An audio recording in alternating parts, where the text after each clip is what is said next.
Good morning students. आज का हमारा सवाल है exercise 3.1। Exercise 3.1 question number second, question number 2, class 10th। तो सबसे पहले सवाल, the coach of cricket team buy 3 bat and 6 balls for rate 3900, later she buy another bat and 3 more balls of the same kind for rate 1300, represent this situation algebraically and graphically।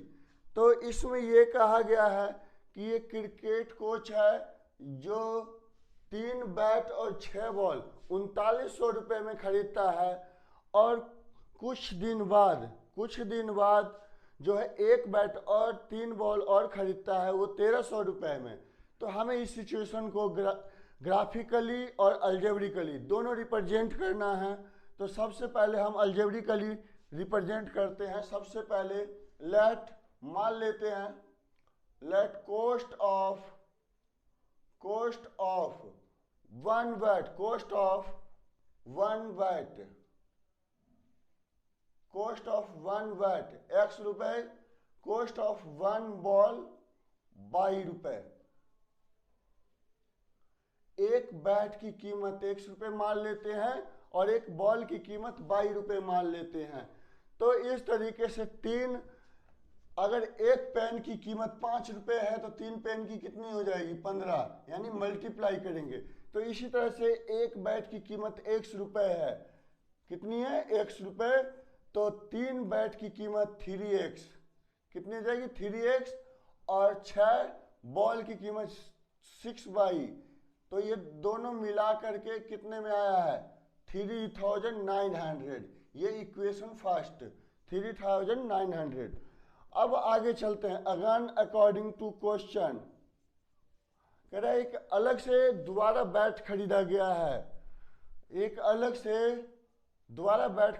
है, तो एक bat है तो 1 रुपये और 3 ball और खरीदी गई है, 1300 रुपये में ये खरीदी गई है। ये इक्वेशन सेकंड। तो ये तो अल्जेब्रिकली रिप्रेजेंटेशन हो गया है। अब हम इसको ग्राफिकली रिप्रेजेंटेशन कैसे करेंगे? तो सबसे पहले हम क्या करते हैं, इसकी वैल्यू कम से कम ग्राफ में शो करने के लिए 3 वैल्यू का होना हमें जरूरी है। अगर 3 वैल्यू हमें पता नहीं है तो वो सवाल हमारा गलत हो सकता है, क्योंकि 2 वैल्यू हम अगर किसी भी डायरेक्शन में लेंगे तो वो एक ही सीधी ही होंगी। इसीलिए तीसरी वैल्यू जो है वो अगर हमारा सवाल मिस्टेक होगा तो हमें गलती का पता चल जाएगा। तो इसीलिए हम 3 वैल्यू निकालेंगे from equation first. 3x plus 6y is equal to 3900। 3x is equal to 3900 minus 6y, x is equal to 3900 minus 6y divided 3। तो ये जो है हमारे पास एक नई इक्वेशन, इसको हम थर्ड नाम दे देते हैं। और यहाँ से एक टेबल बनाते हैं। क्या बनाते हैं? टेबल, जिसमें हम 3 वैल्यू निकालेंगे, x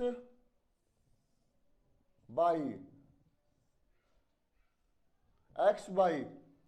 तो इसमें क्या करना है? बाई की जगह वैल्यू खुद पुट करनी है और x की वैल्यू हमें प्राप्त होगी। बाई की जगह वैल्यू हमें पुट करनी है और x की वैल्यू हमें प्राप्त होगी। तो बाई की जगह अगर हम मान लो 100 पुट कर देते हैं बाई की जगह, तो ये काफ़ी अंतर आ जाएगा। 100 पुट करने से काफ़ी अंतर आ जाएगा। हम यहाँ पे 600 पुट करते हैं। At y is equal to 600। तो क्या हो जाएगा हमारे पास? 3900। यहाँ पे बाई की जगह 600 पुट करेंगे तो 6 6 36, 3600 डिवाइडेड 3। तो 300 को हम 3 से भाग देंगे, यानी 300 को 3 से भाग देंगे, ये 100 आ जाएगा। तो हमने बाई की जगह 600 पुट किया था, x की वैल्यू हमें 100 प्राप्त हुई है। तो ये जो है ज़्यादा अंतर नहीं है जिसे हम ग्राफ पे आसानी से रिप्रेजेंट कर सकते हैं। अब आगे की वैल्यू निकालते हैं। मान लेते हैं कि अगली वैल्यू हम निकालते हैं at y is equal to 500, y is equal to 500, तो x is equal to 3900 minus 6 into multiply 500 divided 3, कितना आ जाएगा 6 पंजे 30, मतलब 3000। 3900 में से 3000 माइनस हो जाएगा 900 डिवाइडेड 3, तो ये आ गया 300। कितना आ गया 300। हमने 500 पुट किया तो ये हमारे पास 300 आ गया। कितना आ गया 300। इसी तरह से हम पुट करते हैं x is equal to 3906 multiply at y is equal to 400 put करते हैं तो 6 इंटू 400 डिवाइडेड 3, तो कितना आ जाएगा ये 6 चौक 24, 2400 यानी 1500 डिवाइडेड 3, ये आ गया हमारे पास 500। तो हमने y की जगह 400 पुट किया तो ये हमारे पास आ गया 500। तो इस तरीके से जो है ये फर्स्ट इक्वेशन की वैल्यू आ गई है। सेकंड इक्वेशन की भी वैल्यू निकालते हैं। सेकंड इक्वेशन है हमारे पास, second equation x plus 3y from equation second x plus 3y, तो x इज इक्वल टू, इसे हम कर देते हैं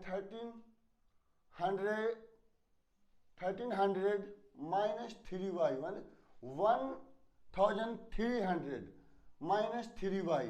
तो ये जो है इक्वेशन हमने इस तरीके से बना दी, इसे हम इक्वेशन नंबर 4 नाम देते हैं।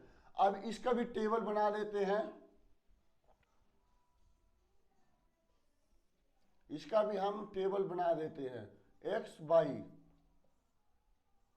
ये जो है। अब हमें क्या करना है, इसमें वैल्यू अपनी तरफ से पुट करनी है।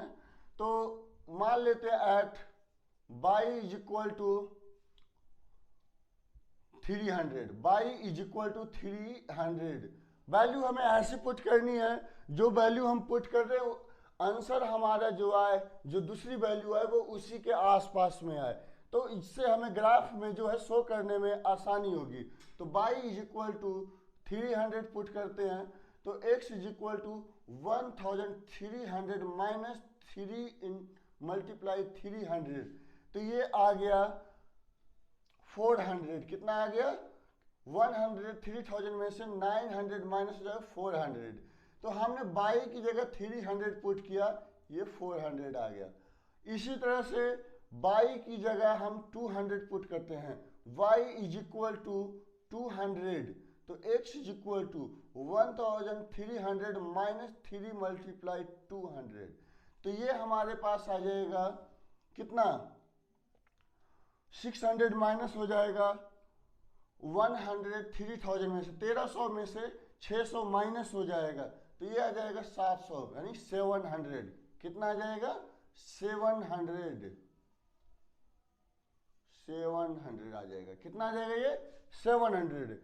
इसी तरह से मान लेते हैं y की जगह हम पुट कर देते हैं, y की जगह 300, 400 पुट कर देते हैं 400 at y is equal to 400, तो x is equal to 1300 minus 3 multiply 400, तो ये कितना जाएगा 1200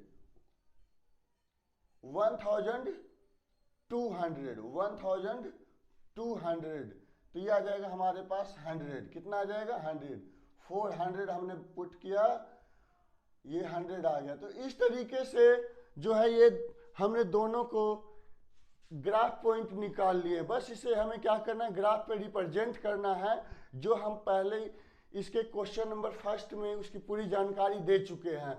आप वहां से हिंट लेकर के इसको बस ग्राफ में फिल कर सकते हैं। अगर नहीं समझ में आए तो हमें कमेंट में जरूर बताएं। अब हमारा अगला सवाल है question number 3।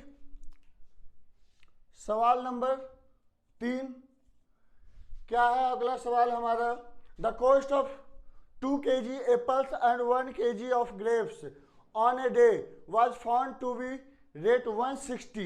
After a month, the cost of 4 kg apples and 2 kg grapes is rate 300. Represent the situation algebraically and graphically.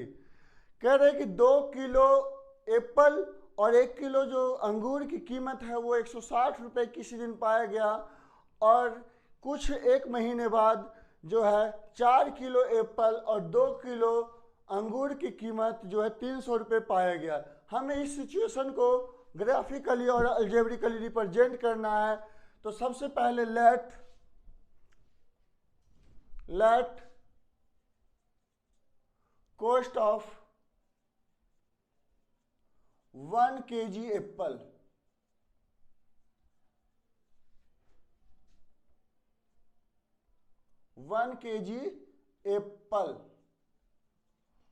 x रुपए, 1 kg ग्रेप्स